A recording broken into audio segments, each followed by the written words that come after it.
Pinsan, narinig mo na ba yung chismisan kanina sa dalawang customer na yun? Mayroon na naman daw matagpo ang bangkay na lalaki dun sa kabilang bayan. Wak-wak na naman ang tiyan at dibdib. Wala na daw laman at loob pati puso.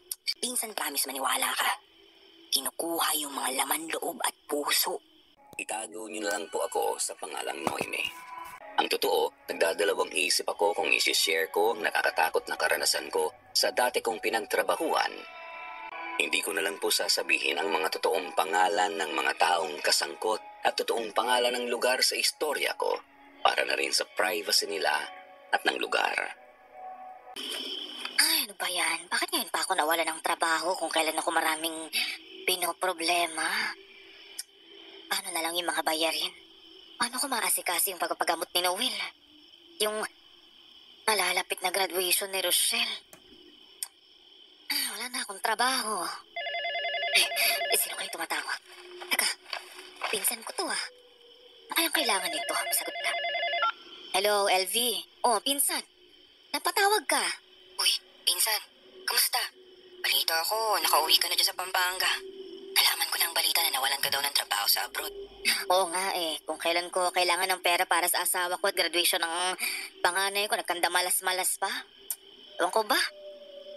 Hindi ko na nga alam kung anong gagawin ko eh. Kailangan ko makahanap ng trabaho sa lalong madaling panahon. Kaya nga ako tumawag sa'yo, pinsan. Dahil nangangailangan ng waitress sa pinagtatrabahuhan kong bulaluhan dito sa Iloilo. Ikaw ni-refer ko, insan. Talaga? Bulaluhan? Ay naku LV, salamat. Kailangan ko talaga ng trabaho ngayon eh. Alam mo kahit ano pa yan tatanggapin ko basta trabaho yan. Tamang-tama. Bigla kasi umalis dito yung isang waitress sa kasama ko. Ewan ko kung bakit bigla na lang nawala ang babaeng yun. Kaya naisip ko, ikaw ang ipasok dito. Promise, hindi ka magsisisi, pinsan. Kasi doble yung sahod dito. Mas malaki pa sa sinasahod mo sa abroad. Ah, pinsan, totoo ba yan? Malaki sahod? Oo, pinsan. Sikat kasi yung bulaluhan dito. Tinarayo talaga ng mga turista. Kasi naman, napakasarap ng bulalo ni Ma'am Cecilia. Siya yung magiging amo natin na isa dun. Siya yung isa sa mga may-ari at magiging amo natin. Kaso pinsan, nag-aalala ako. Kasi may nangyari dito. Kapag nalaman mo, baka hindi ka na tumuloy. Oh, ano yung pinsan? May gumagala raw kasing aswang dito. Yun yung mga sinasabi ng taga rito, pero isang taon na ako dito pero wala naman ako nakikita. Pero kasi ang nakakatakot, meron daw mga natatagpo ang bangkay dun sa kabilang bayan. Na ang may kagagawan daw, yung mga aswang. Kaya pinsan, nagdadalawang isip ako na sabihin sa'yo yung trabahong to. Ano? Aswang? Ay naku LV, alam mo hindi ako naniniwala sa mga ganyan. Kwento-kwento lang ng mga matatanda yan. At saka, yung sinasabi mong natagpo ang bangkay, baka naman pinatay lang yun ng adik o di kaya ng kung sino mang kriminal dyan sa inyo. Basta ako tatanggapin ko yung trabahong ino-offer mo. At saka ayoko matenga. Kailangan ko ng pera eh. Kaya sige, pupunta ako dyan ha. Gagamitin ko yung pamasahe kung natitirang galing doon sa ipon. Yan ang desisyon mo, pinsan. Tsaka wag mo nang alalahanin yung mga gastos tsaka pamasahe. Dahil ako nang bahala sa'yo, sagot na kita. Naku, salamat pinsan. Huwag kang mag-alala, hindi ka mapapahiya sa akin. Gagalingan ko sa trabaho. Pagkatapos ng tawag na yon, nabuhayan ako. Pakiramdam ko ay nabigyan ako ng panibagong pag-asa. Isang magandang oportunidad yun. Siyempre hindi ko tatanggihan dahil malaki ang sweldo. Pero bigla ko ulit naisip yung sinabi ng pinsan ko tungkol sa aswang. Natawa na lang ako dahil sa panahon ba na ito uso pa rin ang mga aswang-aswang na yan? Kalokohan. Katang-isip lang yan ng mga tao, kaya wala akong dapat na ikabahala. Saka wala na akong ibang opsyon, kailangan ko ang trabahong yon. Para sa akin, kapag para sa pamilya, wala akong aatrasan. Habang nag-aayos ako ng mga gamit para sa aking pagalis, hindi naiwasang mag-alala ng asawa kong si Noel. Sinabi niya sa akin kung sigurado na raw ba ako sa papasukin kong trabaho. Nabalitaan niya rin na meron nga raw gumagalang aswang sa lugar sa Iloilo na pupuntahan ko. Kinumpirma raw yun ng aking biyenan na babae na dating tumira sa Iloilo. Meron daw mga lugar dun na may mga aswang. Kaya sobrang nag-aalala ang asawa ko sa pagpunta ko roon. Huwag kang mag-alala, mahal. Mag-iingat naman ako. Tsaka hindi ako naniniwala dun sa mga aswang-aswang na yan o kahit na anong mga mali-maligno na yan hanggat hindi ko nakikita. Para sa atin to, mahal. Kailangan ko yung trabahong yun eh. Hanggat wala pa akong natatanggap na offer sa abroad. Alam mo, ganito na lang. Araw-araw ko kayong tatawagan ng mga bata para di niyo naman ako masyadong mamiss, di ba? Mahirap para sa akin na mahihiwalay na naman ako sa asawa at 3 anak ko. Pero kailangan kong gawin yun para rin naman sa kanila. Habang nakasakay ako sa eroplano, hindi ko alam pero parang nakaramdam ako ng kakaiba. Para bang may malamig na hangin na bumubulong sa akin na bumalik na ako at huwag nang tumuloy sa pupuntahan ko. Hindi ko gusto ang pakiramdam na yun, kaya iniling-iling ko ang ulo ko at nag-isip ng ibang bagay. Pilit ko na lang isiniksik sa utak ko na malaki ang maitutulong sa akin ang trabahong yon sa Iloilo, kaya wala akong dapat alalahanin. Makalipas ang 1.5 oras ay narating ko na ang Iloilo. Sinundo ako ni LV sa airport at pagkatapos ay sumakay kami ng jeep at tricycle papunta sa pinagtatrabahuan niyang Bulaluhan. Pagbaba namin ng tricycle, ang sabi ni LV ay kailangan pa raw naming maglakad ng ilang kilometro papunta sa Bulaluhan ng mga amo niya. Pero nag-uumpisa pa lang kaming maglakad ay may nakita kaming kumpulan ng mga tao sa gilid ng kalsada. May tinitingnan ang mga yon. Oh, pinsan, anong nangyari doon? Ba't ang daming tao? Hindi ko rin alam, pinsan eh. Pero mukhang may hindi maganda nangyari. Tara, makiisuso tayo. Dahan-dahan kaming lumapit sa kumpulang iyon ng mga tao. At nang mas makalapit pa kami sa harapan, biglang bumangon ng takot sa dibdib namin dahil bumungad sa amin ang isang katawan ng lalaki na nakahandusay sa kalsada. Duguan yun at wakwak ang tiyan at dibdib nito. Wala na ang mga laman loob at puso ng bangkay, pati na ang ulo nito ay nawawala rin. Halos masuka ako sa tanawing yun na nakita ko. Ang sabi ng ibang nakikiusyoso ay pangatlo na raw yun sa mga lalaking natatagpo ang bangkay at walang ulo. Ay, Diyos ko, anong nangyari dyan? Ba't ganyan yan? Grabe na nga. May nabiktima na naman ng aswang. Aswang? Ay, nako, hindi aswang yung may kagagawa niyan, pinsan. Tao lang din ang may gawa niyan. Anong tao? Hindi magagawa ng ordinaryong tao yan, pinsan oh. Sigurado kong aswang ang pumatay sa lalaking yan. Diyos ko, hindi na naawa. Pati ulo ng biktima ay pinugot at kinain. Ito na nga yung sinasabi ko sa'yo, pinsan. Nakita mo? Ganyan ang mga nangyayari dito. Ngayon, hindi na kita masisisi kung hindi ka na matutuloy. Hindi ako aatras at matitinag dahil dyan. Naniniwala akong tao lang may gawa niyan. Adik yan, baka mamaya serial killer pala yan. Tara na, umalis na tayo dito at nandidiri lang naman ako. Puntahan na natin yung bulaluhan ng mga amo mo. Yung sinasabi mo. O sige, tayo na at baka naghihintay ng mga amo ko. Umalis kami sa kumpulan ng mga tao at nagmamadaling naglakad. Habang palayo kami ng pinsan kong si LV sa bangkay ng lalaki ay di pa rin maalis sa isip ko na may ganong nangyayari sa lugar na yon. Sa isip ko mukhang delikado nga roon dahil sa mga natatagpo ang bangkay na wala ng mga laman loob at pugot ang ulo. Pero kahit nakaramdam ako ng pangamba sa kaligtasan ko, ay ginusto ko pa rin ituloy ang pagtatrabaho sa lugar na yon dahil hindi mapapakain ng pangamba ko ang pamilya ko.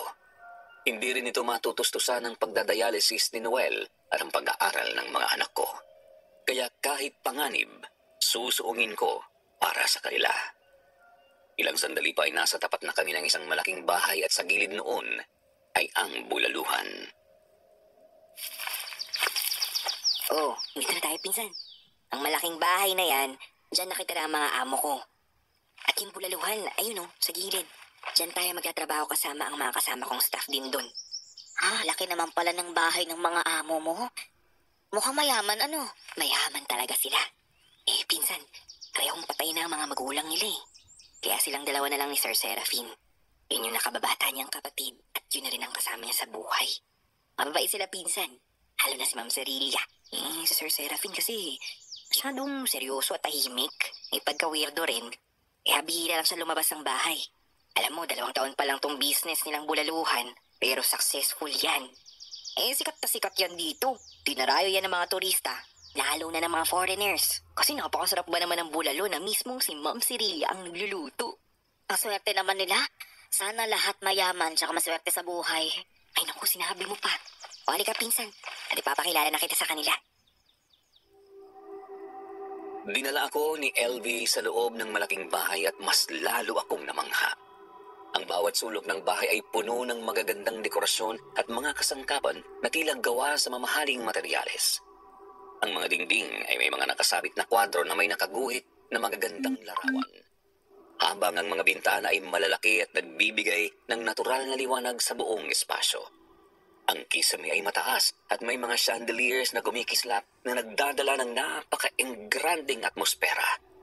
Sa bawat hakbang ko sa loob, tila bumabalot sa akin ang kakaibang pakiramdam ng karangyaan at ganda sa loob ng bahay na yun.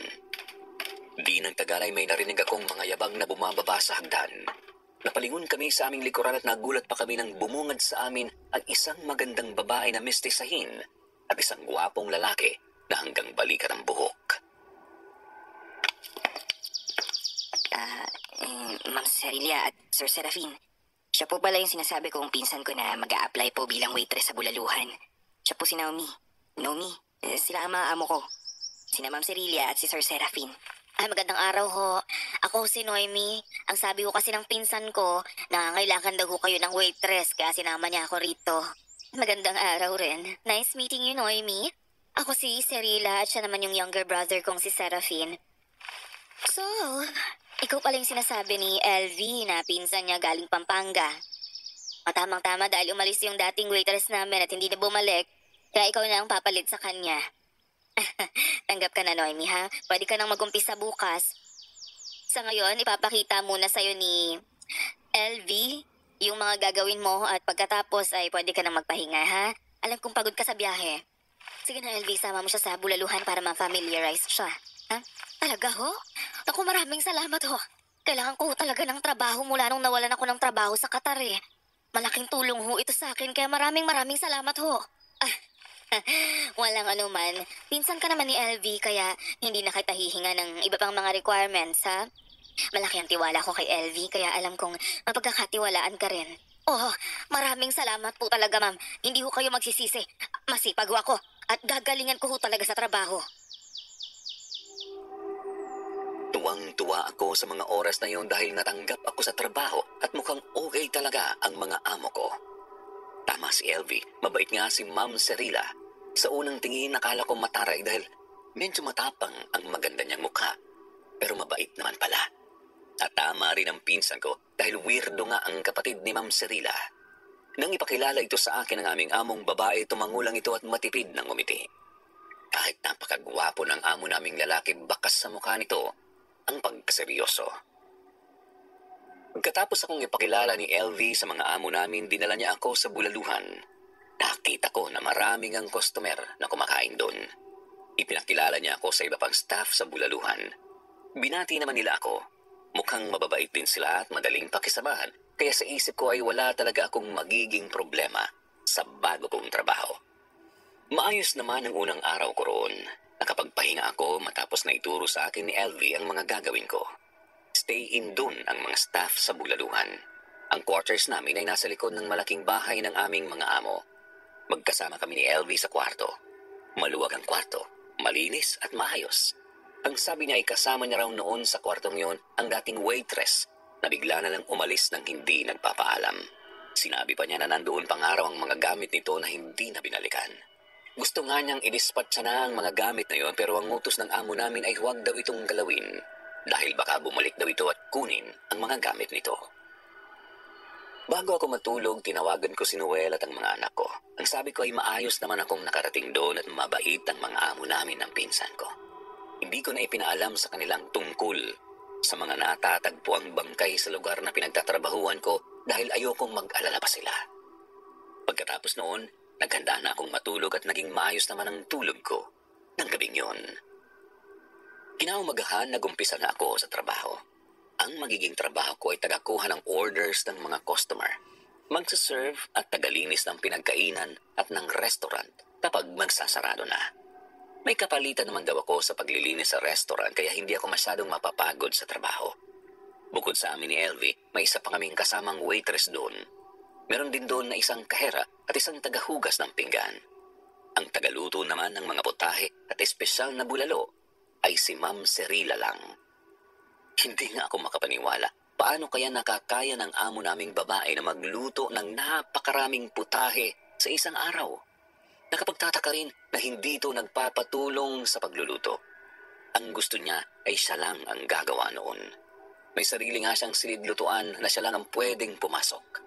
Mahigpit niya kaming pinagbabawalan na pumasok doon dahil para sa kanya, sagrado ang silid-lutuan na yun at siya lang ang maaaring gumamit. Kahit maghapon kaming pagod sa buong araw na maraming customer sa bulaluhan ay sulit naman dahil libre ang pagkain naming mga staff mula almusal hanggang hapunan. Excited nga ako dahil lahat kami ay nakakakain din ng bulalong niluto ni Ma'am Cirila. At nang matikman ko yun, ay napakasarap nga ng bulalong yun. Ngayon lang ako nakatikim ng ganung klaseng bulalo. Nanunuot ang lasa ng sabaw sa dila ko hanggang sa lalamunan ko. Ang buto ng baka na ginamit doon ay mas nagpapalinamnam sa bulalo. Yun na yata ang pinakamasarap na bulalong natikman ko. Isang gabi habang magkasama kaming naghahapunan ni LV. Kakaiba talaga itong bulalo ni Ma'am Cirila, no? Kaya pala binabalik-balikan to ng mga customer eh. Sobrang sarap. Sabi sa'yo eh, napakasarap at walang katulad ang bulalo ni Ma'am Cirila. Kaya sikat na sikat ang bulaluhang to. Ibang klase si Ma'am, ano? Maganda na. Mabait pa. Magaling pang magluto. Pwede na talagang mag-asawa. May nobyo na ba yan si Ma'am? Ang alam ko, wala eh. Single yan si Ma'am Cirila. Ewan ko ba? Lahat nasa kanya naman na. Pero parang ayaw sa lalaki. Masyado yatang pihikan si Ma'am. Di mas lalo na yung kapatid niyang si Sir Serafin. Alam mo ba, bihira lang magsalita yun. Kung magsasalita man siya, napakalumanay. Bihira na nga siyang magpunta sa bulaluhan.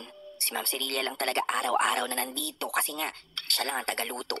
Umupunta lang si Sir Serafin dito pag may sasabihin kay Ma'am Cirila. Pagkatapos ay papasok na ulit sa bahay nila. Ayun, at magkukulong ulit sa kwarto niya. Pero maiba ko, pinsan. Narinig mo na ba yung chismisan kanina sa dalawang customer na yun? Meron na naman daw matagpo ang bangkay na lalaki dun sa kabilang bayan. Wakwak na naman ang tiyan na tibdib. Wala na daw laman at loob, pati puso.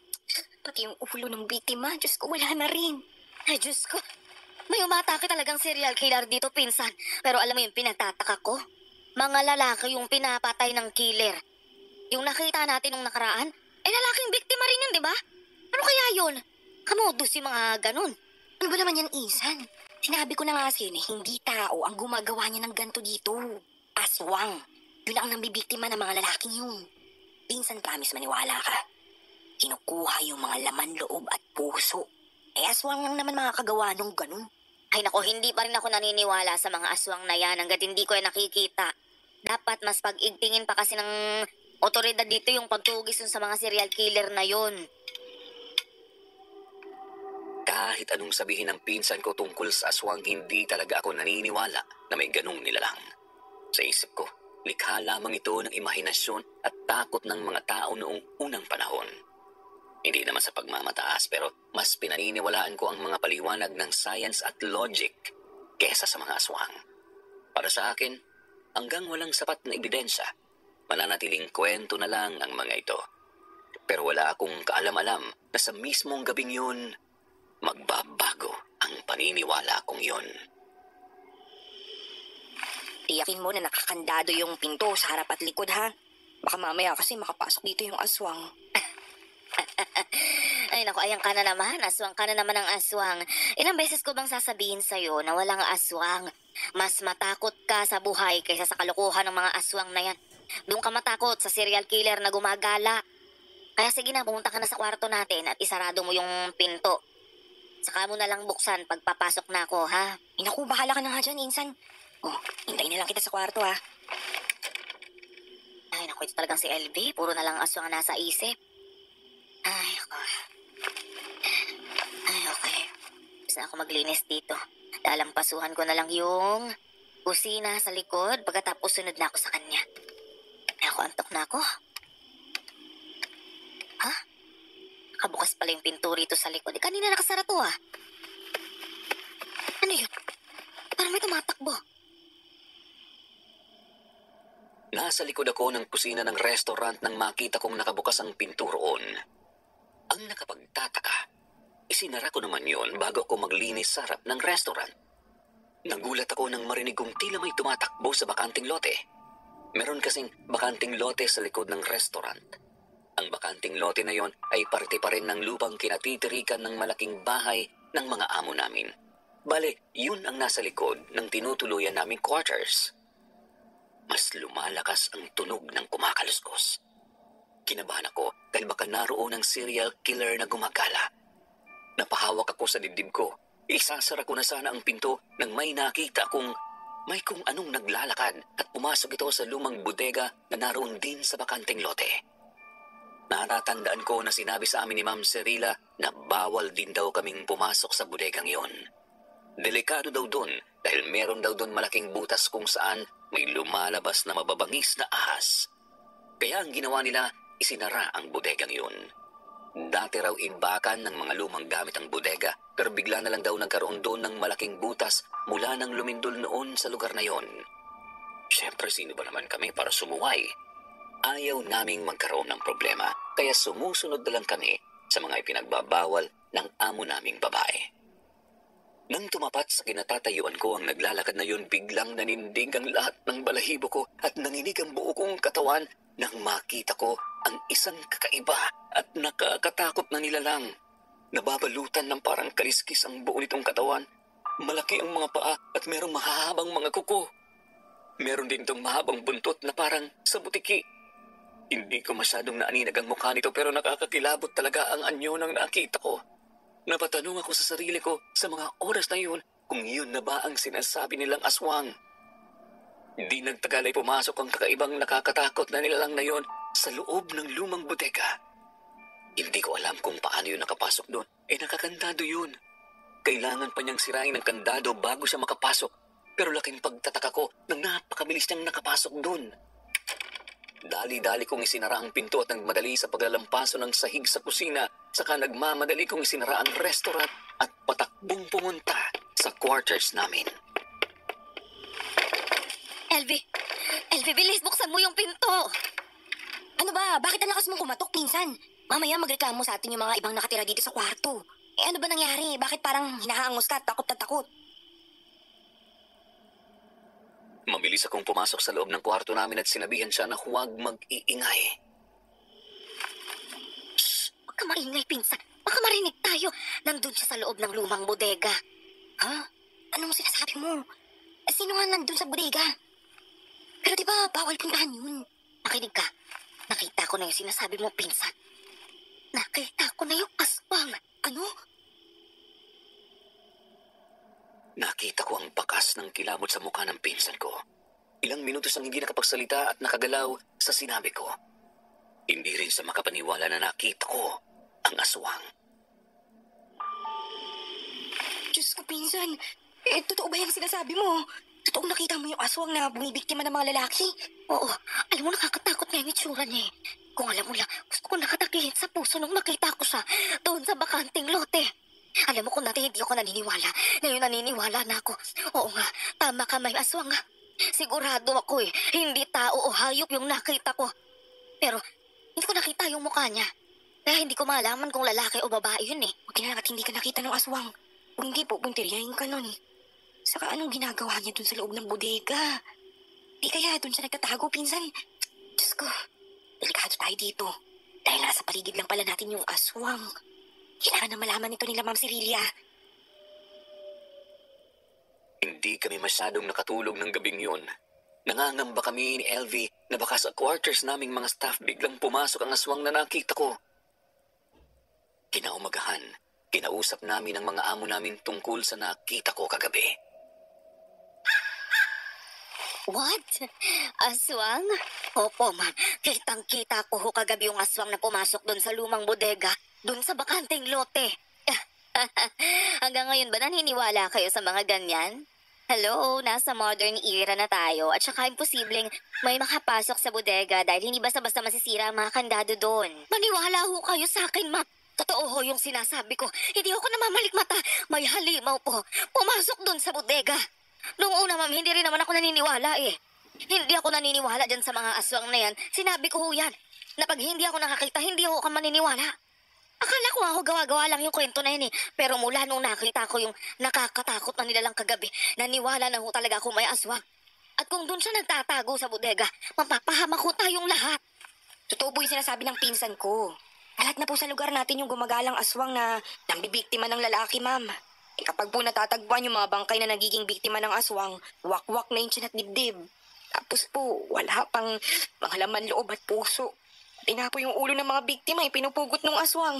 Ang hula ko po talaga, babae yung aswang na gumagala dahil puro lalaki naman po yung binibiktima at nagiging bangkay na natatagpuan. Kung totoong may aswang nga, dapat ay mag-ingat kayo. Huwag kayong lalabas sa gabi kung ayaw niyong madali ang mga buhay niyo. Sa sinabi ni Sir Serafin ay bigla akong kinilabutan. Kahit bihira siya magsalita, kabisado ko ang boses niya. Pero nang araw na yun tila may iba sa tono ng boses ng amo naming lalaki. Hindi ko mawari pero parang may diin ang pagkakasabi niya. Bueno, para matahimik kayo, puntahan natin yung bodega. Sige, tingnan natin kung naroon nga yung aswang na sinasabi nyo para matapos na to. Nang punta kami sa bakanting lote, nakita kami ng ibang staff ng bulaluhan kaya nakiusyoso na rin sa amin. May dinukot na susi si Ma'am Cirila sa kanyang bulsa at yun ang ginamit niya para mabuksan ng kandado sa bodega. Pagkaalis ng kandado ay dahan-dahan niyang binuksan ng malaking pinto na gawa sa bakal. Nang sumilip kami ay napakadilim sa loob at wala kaming makita. May dinukot ulit sa bulsa si Ma'am Cirila, isang flashlight. Binuksan niya yon at sama-sama kaming pumasok sa loob. Dahil sa liwanag ng flashlight, kitang-kita na namin ang loob ng lumang bodega.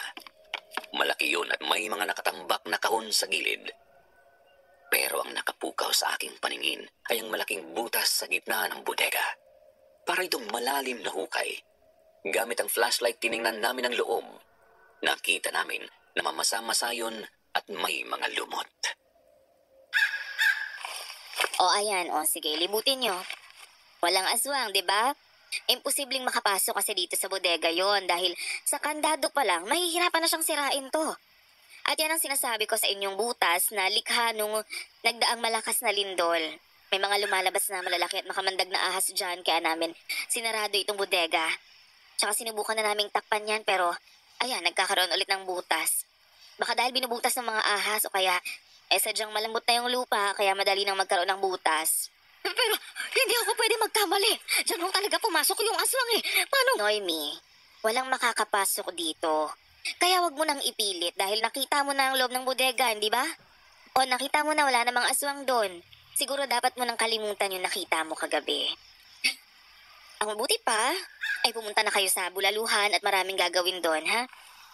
O at kayo naman, wala ba kayong mga trabaho? Bumalik na kayo sa bulaluhan at huwag kayo makisyosa dito. Ay nako. Wala na kaming nagawa ni LV kundi ang sumunod. Habang naglalakad kaming dalawa papunta sa bulaluhan, nakita kong dalawang kandado na ang inilalagay ni Ma'am Cirila sa pinto ng bodega, habang tahimik lang na nakatingin sa ginagawa niya ang kapatid niyang si Sir Serafin. Pagbalik namin sa restaurant, hindi pa rin maalis sa isip ko ang nakita ko nung nagdaang gabi. Kahit anong pilit kong unawain ang sinasabi ni Ma'am Cirila na imposibleng makapasok doon ang aswang, ayaw pa rin maniwala ang utak ko. Naglalaro pa rin sa isip ko kung ano ang purpose ng malaking butas sa loob ng bodega. Hindi kaya doon naglulungga ang aswang kaya ayaw nilang takpan ang butas na yun? Saka hindi matanggap ng utak ko yung dahilan na may mga lumalabas na makamandag na ahas sa butas tapos isinasarado lang nila yung pinto. Ba mas mainam pa rin na natakpan yung butas para hindi makalabas yung mga ahas? Kahit ganito ako, may pinag-aralan naman ako. Ang alam ko kasi ang mga malalaking ahas ay may malalakas na katawan at kaya nilang maghukay ng kaunti sa malambot na lupa para makapasok, makalabas o magtago. Pero hindi sila nakagagawa ng malalaking butas tulad ng mga hayop na likas sa paghuhukay gaya ng aso o baboy. Kadalasan gumagamit lang ang mga ahas ng mga butas na ginawa na ng ibang hayop o mga likas na puwang sa lupa o bato. Kaya hindi ka panipaniwala yung sinabi ni Ma'am Cirila na kahit tinakpan na ay nagkakaroon pa rin ng butas doon dahil gawa ng mga ahas. Naniniwala ako na sinadya talagang magkaroon ng butas doon. Nung araw na yon, hindi ako mapakali. Kailangan mapatay ang aswang na yon na gumagala dahil baka may mabiktima na naman ito. Lalo na't umaaligid ito sa bakanteng lote na malapit sa quarters namin. Baka mamaya sa susunod ay isa na sa amin ang mabiktima nito, kaya nagplano ako na mag-imbestiga. Sisiguraduhin ko na maniniwala na ang mga amo namin, lalo na si Ma'am Cirila, na dun sa lumang bodega nagtatago ang aswang. Kaya kinagabihan sinadya kong magpaiwan sa restaurant. Sinabi ko sa pinsan kong si Elvin na kinausap ko yung tagalinis sa araw na yun na ako muna ang papalit rito. Si Kaloy yun, nakapalitan ko na masama pa rin ang pakiramdam, kaya ako ang naiwan sa restaurant. Alas 8 na ng gabi, pumunta ako sa kusina. Binuksan ko ng kaunti ang pinto roon habang nagtatago ako sa likod nun. Inabangan ko ang paglabas ng aswang dahil malakas talaga ang kutob ko na dun sa lumang bodega ito naglulungga. Ilang minuto pa ang lumipas nang may marinig na akong naglalakad, kasabay ng mga kaluskos sa bakanting lote. Maya-maya nanlaki ang mga mata ko nang biglang sumulpot sa kung saan ang kakaibang nilalang na pangalawang beses ko nang makita. Nangilabot na naman ako nang makita ko ang nakakatakot na nilalang na yon na puno ng kaliskis ang buong katawan at may mahabang buntot. Dahan-dahan itong naglalakad papunta sa lumang bodega. Mas lalo akong nangilabot nang lumingon ang ulo nito sa pinto kung saan ako nagtatago at palihim na nakasilip. Doon ko nakita ang itsura ng mukha nito. Meron itong mahabang nguso at nang ibuka nito ang bibig, lumabas ang malalaki at matutulis na mga ngipin nito habang tumutulong mula roon ang malapot nitong laway. Inilabas din ito ang mahaba nitong dila. Kitang-kita ko rin ang malaki at nanlilisik nitong mga mata. Aalis na sana ako sa pagkakasilip sa pinto ng bawiin ng aswang ang tingin nito sa kinaroroonan ko at nagmamadaling dumiretso sa bodega.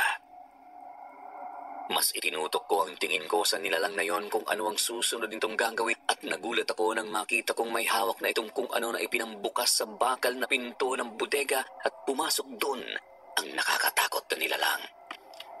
Kahit natatakot ako at kinagabahan, dahan-dahan akong naglakad papunta sa bodega para silipin yun. Pagdating ko sa tapat ng bakal na pinto, napansin ko na bahagyang nakabukas yun. Idinikit ko ang tenga ko sa nakaawang na pinto at may narinig akong kumakaluskos sa loob. Tama nga ang hinala ko. Doon nang tatago ang aswang na yon. Kinapakapa ko ang bulsa ko at kinuha ang maliit na flashlight. Itinutok ko yun sa loob ng bodega para makita kung ano ang ginagawa ng aswang sa loob. Sa mga oras na yon, ewan ko ba kung saan ako humugot ng tapang na gawin yon. Alam kong sa maling galaw lang ay maaari akong mapahamak sa kapangahasan ko. Pero nandun na ako eh. Wala nang urungan. Kailangan kong mapatotohanan na toong doon nagtatago ang aswang.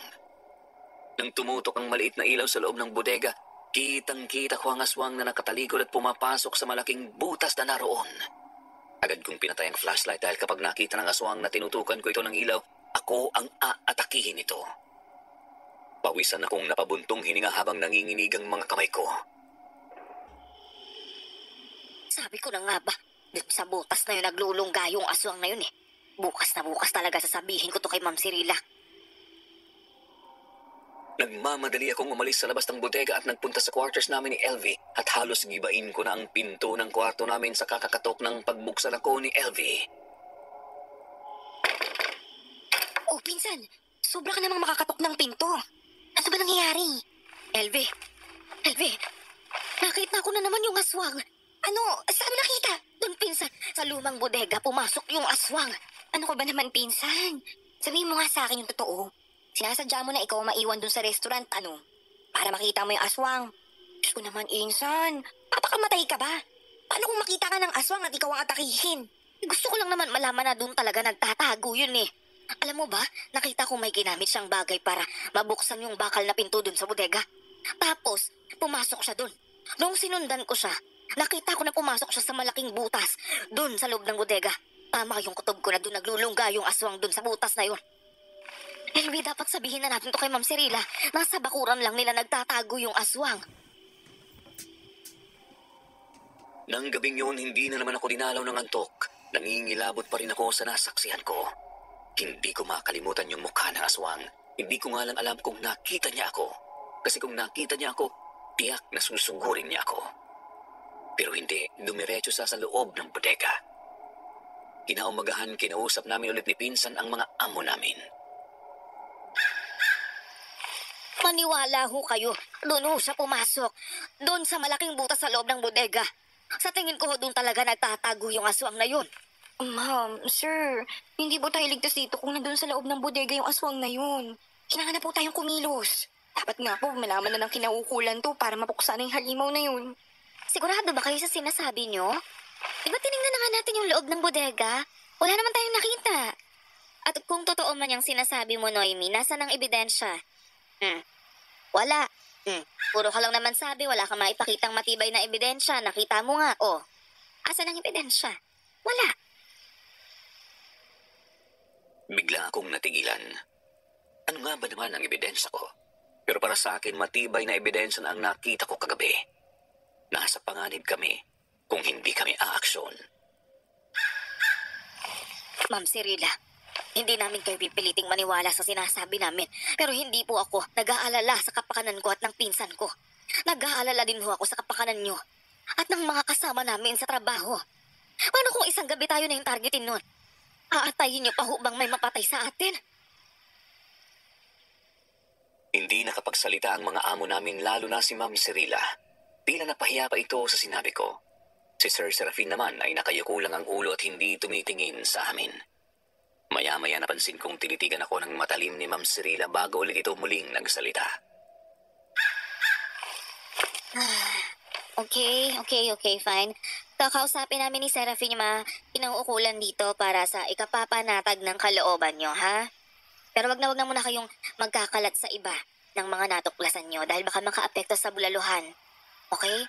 Kapag nalaman ng mga tao na may aswang na nagtatago sa bakura namin, hindi na dadayuhin at pupuntahan ng mga tao yung bulaluhan at masisira yung negosyo namin. Naiintindihan nyo? Opo, ma. Wala ho kaming pagsasabihan.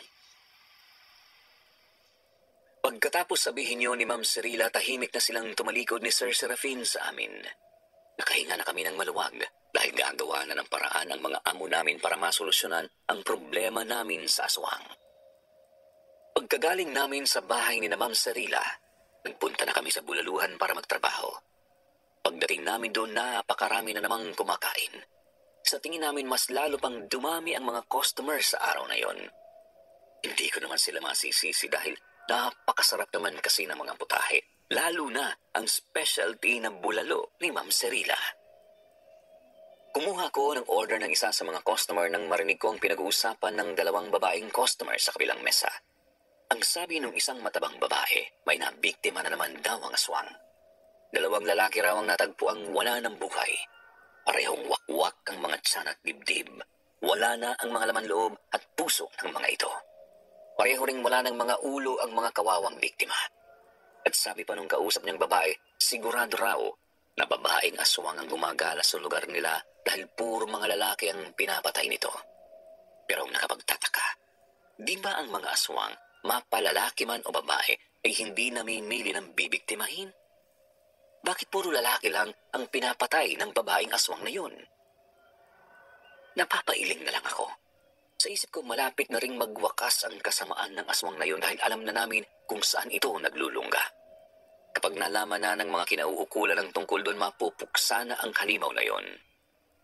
Pagkatapos kong kunin ang order ng isang customer, dumiretso ako sa counter at iniabot ang order sa isa naming kasamahang lalaki. Sabi niya sa akin, iabot ko na lang daw yun kay Ma'am Cirila sa loob dahil siya ang magbibigay ng order na bulalo. Pinaalalahanan pa niya ako na kumatok muna sa silid-lutuan ni Ma'am Cirila at huwag basta-basta papasok kung ayaw ko raw mapagalitan ng amo naming babae. Agad kong sinunod ng sinabi niya at nagmadali akong pumasok sa loob ng kusina. Nagpunta ako sa pinakadulo kung saan naroon ang silid-lutuan ni Ma'am Cirila na siya lang ang maaaring gumamit. Nasa tapat ako ng pito ng silid-lutuan nang may maamoy akong napakalansa. Muntik nang bumaliktad ang sikmura ko sa amoy na yun para bang galing sa kinatay na kung ano.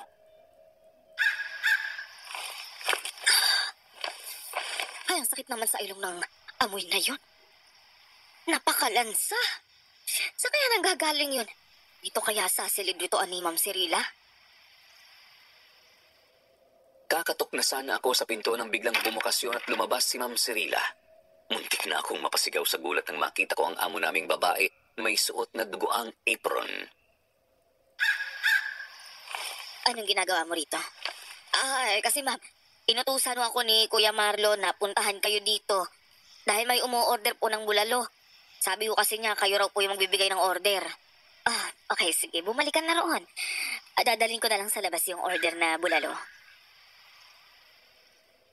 Aalis na sana ako nang may mapansin ako sa loob ng silid lutuan dahil bahagyang nakabukas ang pinto. May nahagip ang mga mata ko na bilog na bagay na nakapatong sa mesa sa loob ng silid lutuan.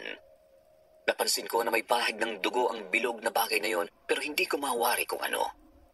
Nang mapatingin ako kay Ma'am Cirila, nakita kong titig na titig siya sa akin bago tuluyang isinara ang pinto. Bigla akong kinabahan sa nakita ko. Ano kaya yung bilog na bagay na yon na may dugo? Naisip ko na baka yun ang iluluto niya kaya may bahid din ng dugo ang suot niyang apron. Baka karni lang yun na hinihiwa niya kaya pinili ko na lang baliwalain yun at nagpatuloy sa aking trabaho. Inahapunan, nilapitan ako ni Elvie at nagsabi na masama raw ang pakiramdam niya. Masakit daw ang ulo niya. Pinsan, mahatake na naman yung migraine ko eh. Pwede bang ikaw muna yung kumuha ng order at mag-serve sa mga customer? Magpapahinga lang ako saglit at iinom ng gamot. Naku, pinsan, inuman mo na ng gamot yan at magpahinga ka. Ako na lang ang gagawa ng mga gawain mo. Salamat, pinsan. Pala, ikaw ulit ang nakatuko na maglinis ng restaurant dahil nagpaalam na si Kaloy kina Ma'am Cecilia. Uuwi na raw siya sa Cagayan dahil doon na raw siya magpapagamot. Wala na daw ang TB, kaya ayun, nag-resign na. Kaya habang wala pang kukuhang kapalit, ikaw muna maglilinis dito sa restaurant ng buong linggo. Huwag ka magalala, pinsan. Dahil kung isa ka lang maglilinis, edi mas may dagdag sa sweldo mo. Di ba nga mas ayos yung pinsan? Mas malaki may papadala mo sa mag-ama mo doon sa Pampanga. Ay, ganun ba? Kawawa naman si Kaloy. Pero at least may dagdag sa sweldo ko. Pero pinsan. Ano naman yun, pinsan? Natatakot na kasi ako eh. Baka mamaya magpakita na naman yung aswang. Yun na kayo ang inaalala ko, pinsan. Kung gusto mo, samahan na lang kita hanggang sa matapos ka maglinis. Kailangan mong ipahinga ng maaga yung pananakit ng ulo mo. Kaya wag mo na akong samahan. Dadalian ko na lang ipaglilinis para maaga akong makatapos. Isara mo na lang ng mabuti tong pinto, lalo na yung pinto sa kusina. Nasa likod pa naman yung bakanting lote na kung saan doon nagtatago yung aswang. Saka pinsan, kumuha ka ng asin, bawang at kalamansi. Mabisa yun ang mga pangontra sa aswang. Nang sumapit ang gabi, mag-isa na lang akong naiwan sa restaurant para maglinis. Binibilisan ko na talaga ang ginagawa ko para mabilis akong matapos. Grabe na kasi ang kaba sa dibdib ko sa mga oras na yun dahil baka pumasok sa loob ang aswang. Isinara ko ng maigi ang pinto sa kusina. Hindi na ako sumilip sa bakanting lote dahil baka makita ko na naman doon ang aswang. Wala pang 8:00 ay natapos na ako sa paglilinis. Nakahanda na akong umalis nang may narinig ako sa kusina. Ano yun? Mukhang nanggagaling sa kusina. Kinandado ko na yun ah. Biglang lumakas ang kabog ng dibdib ko. Baka nakapasok na nga ang aswang sa loob. Mabuti na lang at may bawon akong asin, bawang at kalamansi na nakasilid sa dala kong plastic bag. Narinig ko na may naglalakad sa kusina. Mahina lang ang mga yabag na parang nag-iingat sa paglalakad ang kung sino man ang naroon. Dahil sa kuryosidad, dahan-dahan akong naglakad pabalik sa kusina.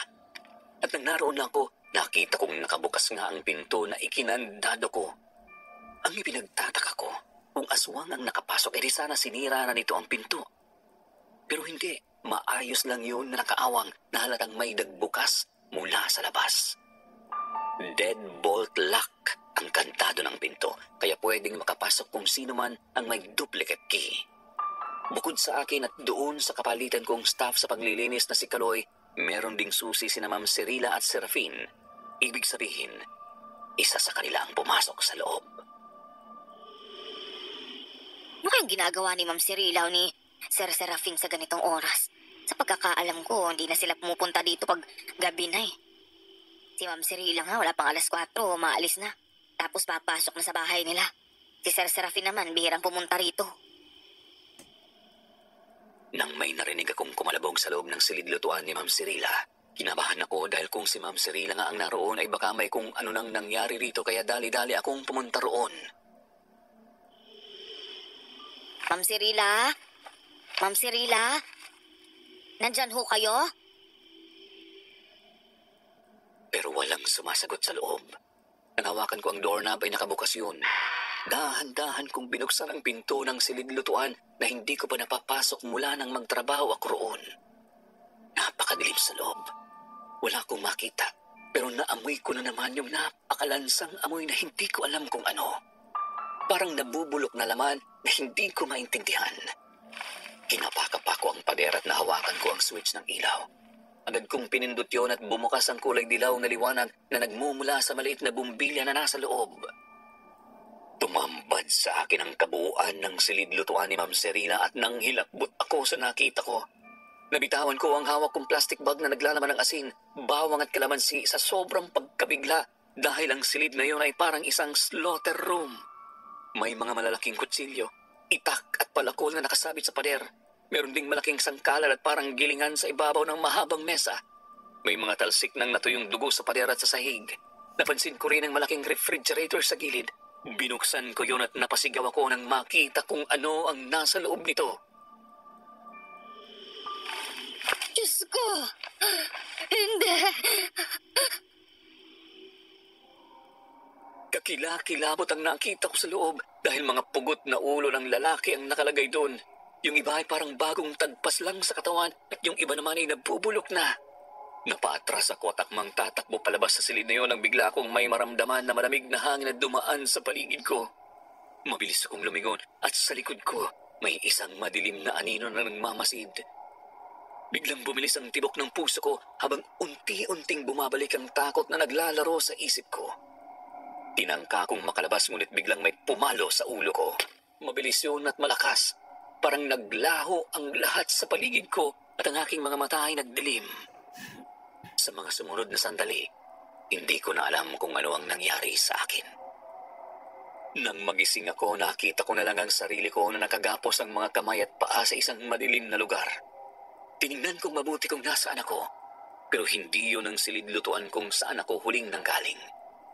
Napansin ko na may mga itim na kandila na nakasindi sa paligid at ang mas nagpalaki sa mga mata ko ay ang malaking kawa sa gilid. Nakasalang ang malaking kawa sa malaking baga na sumisingaw ang usok mula sa nag-aapoy na kahoy sa ilalim nito. Anong lugar to? Ba't ako nakatali? Pakawalan niyo ako! Anong kasalanan ko sa inyo? Pakiusap, pakawalan niyo ako! May nakakarinig ba sa akin? Tulungan niyo ako!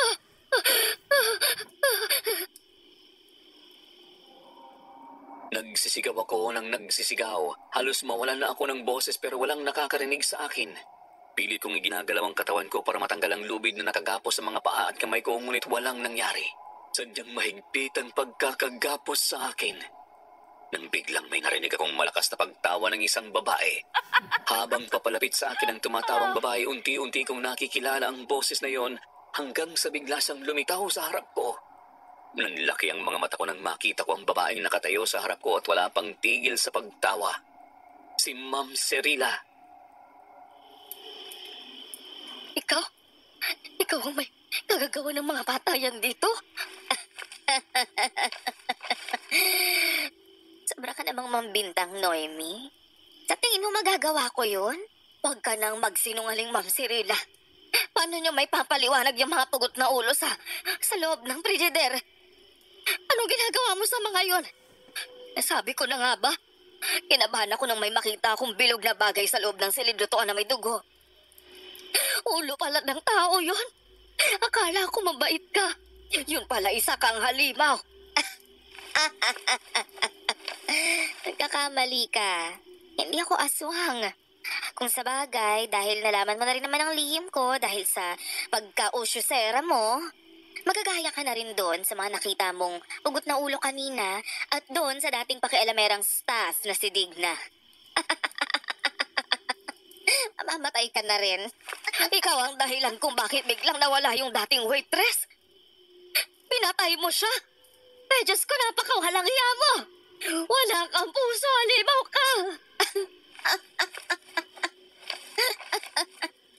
Alam mo, ang kulit mo talaga no? Sinabi ko na nga sa'yo, hindi ako aswang. Sige, dahil namamatay ka na rin naman, sasabihin ko na sa'yo lahat. Hindi ako aswang. Ang aswang ay ang kapatid kong si Serafin. Siya yung nakikita mong umaaligid at pumapasok sa loob ng bodega dahil doon siya naglulungga. Tuwing matatapos siyang makapangbiktima, doon siya nananatili hanggang sumapit ang umaga. Syempre mauta kami. Kung sa bahay namin siya uuwi, baka may makakita. Tsak na matitimbog siya, di ba? Hindi agad ako nakapagsalita sa sinabi niya. Tama nga ang hinala ko na dun sa bodega naglulungga ang aswang. Hindi ako makapaniwala na yung nakakatakot na aswang na nakita ko ay walang iba kundi si Sir Serafin pala. Sa kabila ng maamo niyang mukha, nagtatago ang nilalang ng kadiliman. Siya yung nakita kong pumapasok dun sa malaking butas sa loob ng bodega. Gusto kong magsisi sa ginawa kong pagpunta sa lugar na yon dahil hindi ko inakala na halimaw pala ang mga among pinaglilingkuran namin. Mawawala kayo konsensya. Bakit mo hinahayaan ang halimaw mong kapatid na pumatay ng mga inosenteng tao? Alam kong mahal mo siya, kaya mo kinukonsinte. Pero maawa ka sa pamilya ng mga taong nagiging biktima ng kapatid mo. Wala kang karapatan para questionin ako. Wala kang alam. Saka na naman kung pumatay siya. Likas na sa mga aswang ang pumatay at kumain ng tao. At isa pa, malaking tulong din sa akin kapag pumapatay si Serafin. Dahil lalong lumalago yung negosyo naming bulaluhan. Oh, malaking tulong? Anong ibig mo sabihin? Dahil malaki ang pakinabang ng mga ulo ng mga nagiging biktima niya. Ganon kasimple. Alam mo yung mga ulong nakikita mo, yun yung mga ulo ng mga biktima ni Serafin. Malaking tulong kasi yung mga ulong yun dahil yun ang nagpapasarap sa specialty kong bulalo. Ano? Ay, nako. Alam mo kung anong ginagawa ko doon? Nilalagay ko yung ulo ng tao sa niluluto kong bulalo para mas lalo itong sumarap. Ay, nako. Tapos alam mo ba, ginagamitan ko ng itim na mahika yung niluluto kong bulalo para hindi mapansin ng mga customer na ulo pala ng tao yung nakalahok sa pagkain. Ganon! Tapos alam mo ba, yung mga natirang mga lamang loob na inaubos ng kapatid ko, ginagamit ko yun sa mga ibang putahe sa restaurant.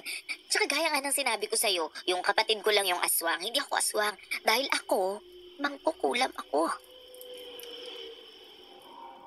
Gustong bumaliktad ng sikmura ko sa nalaman ko. Mas lalo akong nasuka ng ilabas ni Ma'am Cirila ang isang pugot na ulo ng lalaki at inilagay iyon sa kumukulong sabaw na nasa loob ng malaking kawa. Kaya pala kakaiba ang lasa ng bulalo na yon dahil hindi pala buto ng baka ang inihahalo niya roon kundi ulo ng tao.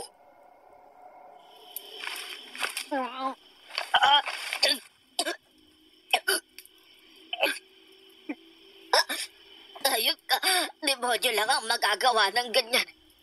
Hindi kayo magtatagumpay sa mga kasamaan nyo. Mabubunyag ang sikreto nyo mga demonyo kayo. Wala kang utang na loob. Matapos kitang bigyan ng trabaho yan ang sasabihin mo sa akin. Alam mo, okay ka sana eh. Para kang yung pinsan mong si LV, masipag, tsaka mapagkakatiwalaan. Wala ka sana magiging problema kung hindi ka lang naging pakialamera. Hindi ka na makakalabas ng buhay dito na alam mo ba yun? Ha? Alam mo, hindi mo na makikita yung pinsan mo at saka yung pamilya mo dahil sa kapangasan mong babae ka. Dito ka naman mamamatay eh, so imbis na kapatid ko yung gagawa, ako na lang ang papatay sa'yo. At kapag patay ka na, ilalagay ko na yung ulo mo sa kumukulong sabaw dyan sa kawa na yan. At kapag luto na, edi saserve ko na sa mga takam na customers natin. Ayaw mo nun, may kabuluhan yung pagkamatay mo dahil marami kang mabubusog. Ay, Noemi. Sa sinabi niya ay mas lalong gumapang ang kilabot sa buong katawan ko. Napahagulgol na lang ako dahil ayoko pang mamatay. Gusto ko pang makabalik sa pamilya ko. Pero paano ako makakatakas? Napakahigpit ang pagkakagapos niya sa akin. Dahil wala na akong magawa, nagmakaawa na lang ako sa kanya na huwag akong patayin. Sinabi ko na gagawin ko ang lahat, huwag lang niya akong patayin. Pero hindi siya pumayag. Alam ko na raw ang sikreto nilang magkapatid kaya hindi na niya ako bubuhayin. Kinuha niya ang palakol na nakasabit sa pader at dahan-dahan siyang lumapit sa akin. Papalakulin na niya ako nang biglang may narinig akong malakas na ungol na bumalot sa madilim na lugar na yon. Nakakapanindig balahibo ang ungol na yon na tila nagngangalit ang tunog. Maya-maya ay lumitaw ang nakakatakot na nilalang sa harap namin. Hindi ako maaaring magkamali. Yun ang aswang. Kitang-kita ko na naman ang katawan nitong puno ng kaliskis. Ang mahaba at malaki nitong mga paa. Ang mga matutulis nitong kuko. Ang mahaba nitong buntot na parang sa butiki at ang bibig nito na kapag ngumanga nga ay lalabas doon ang matutulis nitong mga ngipin. Ang dumating na aswang ay si Sir Serafin. Itigil mo na yan, Ate Sirela. Huwag mo siyang sasaktan. Aba, narito pala ang halimaw kong kapatid. At bakit mo ako pinipigilan? Ha? Tama na, Ate. Tigilan mo na ito. Hindi ko na kaya ang mga ginagawa mo. Ayoko nang magpaggamit pa sa kasamaan mo. Muli akong binalingan ni Ma'am Cirila. Itinaas niya ang hawak na palakol at akmang ihahataw na niya sa akin yun nang bigla siyang inatake ni Sir Serafin at kinagat siya sa braso. Walang iya ka, Serafin. Talaga ba tinatraidor mo ako? Itong tatandaan mo ah. Kung hindi dahil sa pamilya ko, wala ka sa kinalalagyan mo ngayong hayop ka. Sana nga ay hindi na nila ako kinupkop. Kaysa habang buhay ako magpapagamit sa iyo, Ate Sirela. Dapat nang mahinto ang kasamaang ginagawa mo. Kinakalaban mo talaga ako ah. Pas kung hindi na kita magagamit at mapapakinabangan, kailangan mo na ring mamatay. Walang ano-ano may ibinulong si Ma'am Cirila sa hangin sa kaumusal ng mga salitang hindi ko maintindihan. Pagkatapos ay bigla na lang nasaktan ng aswang na si Sir Serafin. Sumigaw ito na parabang nahihirapan.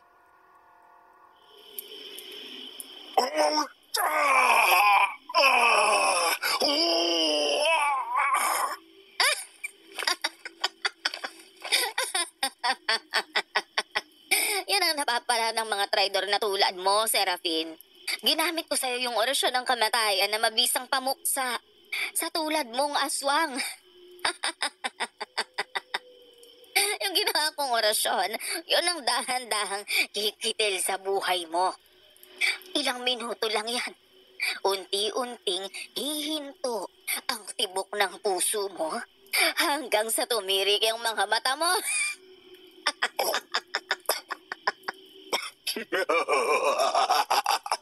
Alam kong darating ang araw na ito, Ate Sirela. Alam kong papatayin mo rin ako. Dahil hindi na ikaw ang Ate Sirela na nakilala ko. Isa ka ng kampo ng demonyo. Pero ang hindi mo alam ay pinaghanda na kita. Kaya ngayon, ikaw ang mamamatay sa sarili mong orasyon. Anong... Kahit nanghihina si Sir Serafin, nagawa nitong bumulong din sa hangin at may inusal na mga salita na hindi ko rin maintindihan. Maya-maya, si Ma'am Cirila naman ang napasigaw na parang nahihirapan.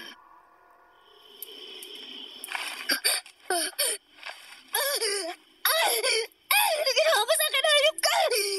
Binalik ko lang sa iyo ang sumpa ng kamatayan na ibinigay mo sa akin sa pamamagitan ng orasyon. Sa pagkakataong ito, hindi mo na ulit maipapasa yan dahil kapag ipinasa sa iyo ang pinasahan mo, ikaw ang aari ng sumpa at ikaw ang mamamatay. Walang yung kong traitor ka. Paano mo nagawa yun?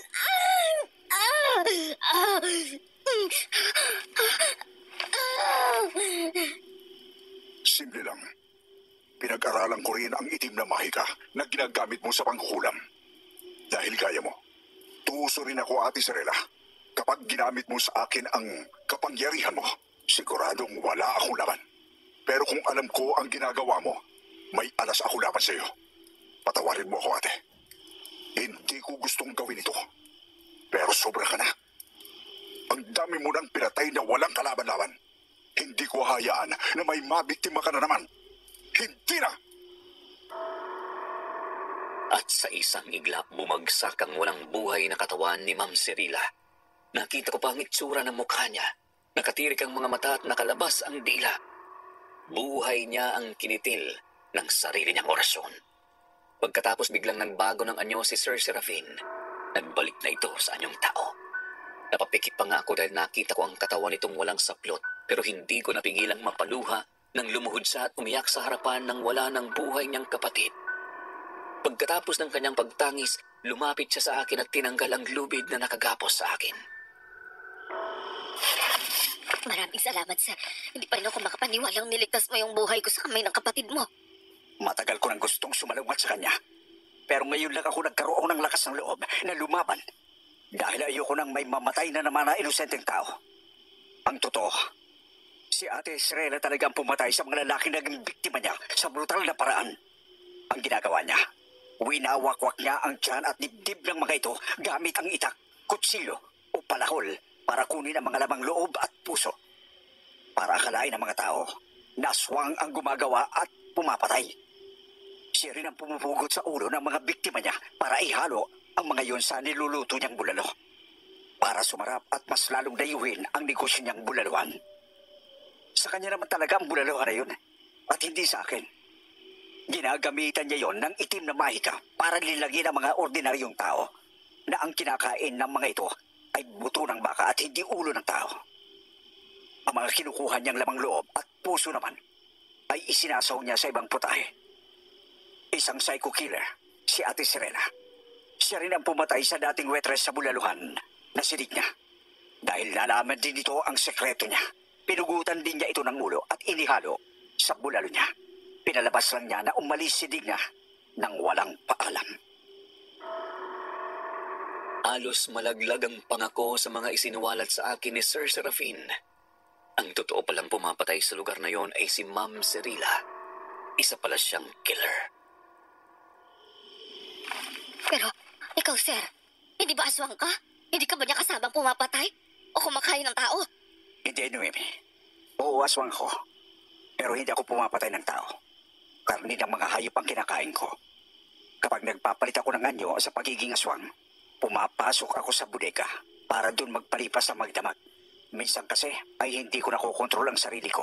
Kaya para hindi ako makapanakit, nagtatago ako. Yung malaking butas na naroon sa loob ng bodega, doon ako naglulungga.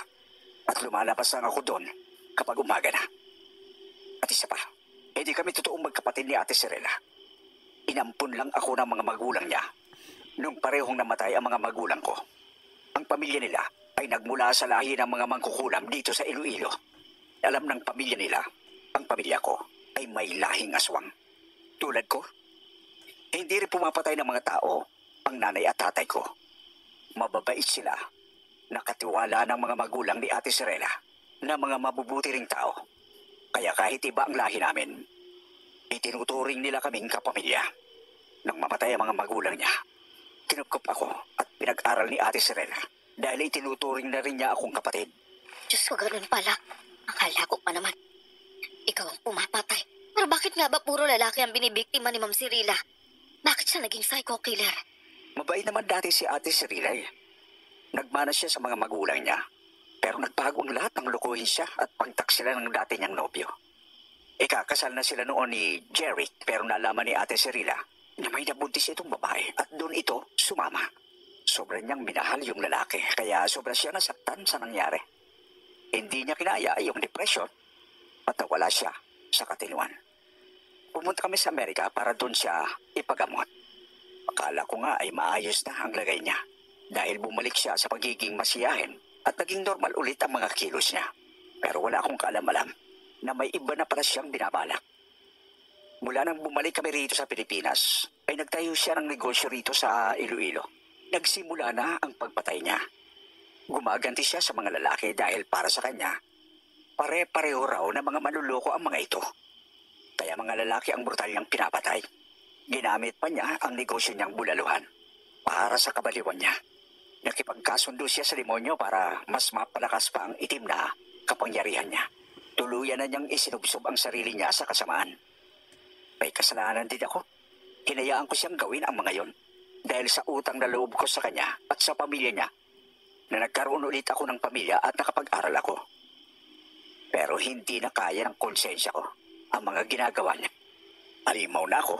Ayoko maging halimaw pa rin ang buong pagkatao dahil sa pagkonsinti ko sa kanya.